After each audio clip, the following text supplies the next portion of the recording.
The rate of divorce is unbelievable. You know why? Because we are not the ones who together decide as husband and wife what's going to happen. We have a whole committee of people like a United Nations Security Council deciding whether my wife can actually go back to her mother's house for a week because it's Eid.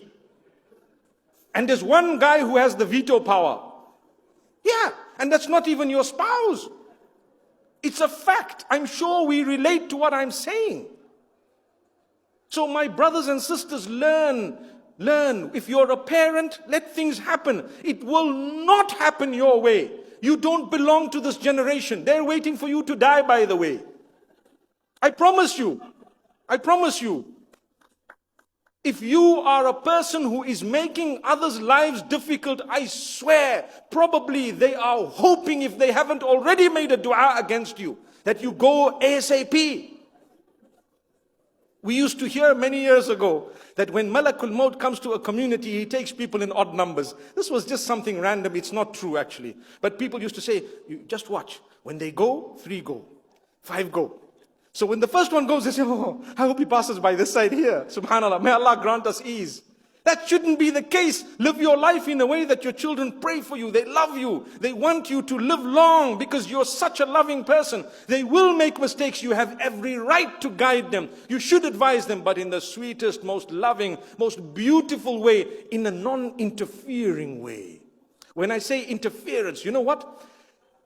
I know of cases where the wife says, I don't mind cooking. And I really don't mind cleaning either. Allahu Akbar. That's a beautiful soul who's ready to sacrifice beyond what is their duty. Do you know that? But they say the problem is every other day my mother-in-law or my father-in-law says, right, we're having 3 guys coming in for lunch. We have 5 visitors coming in the next day, 4 visitors. And you say, it's okay if it happens once in a while, but every single day, that's why there's things called restaurants. You can just order a TA. TA for guests. Trust me, the food at My Lahore's is probably better than that at your home. Subhanallah. May Allah grant us ease. If it happens so much, every single day, you're abusing your daughter-in-law. You're abusing the system in your home. That's what's happening. And I'm talking here of cultural homes. And then we say, no, but if visitors don't come to your house, how will you get Jannah? There's no barakah. Okay, bring people to work if really you can afford all of that. Because back at the time of the Prophet ﷺ, they had such a simple dish. Today, on top of telling you that there's going to be 10 guests coming and you're going to have to feed them, they'll tell you, we want this for starters. We want this for a second starter. We'd like this for a main dish. We'd like another main dish. We want a vegetable side dish. We want another side dish. And you must make this type of a dessert and so on and so forth. And you must get that tea with this type of milk. And you must serve it this way. Hang on, this is not a restaurant. This is not a restaurant.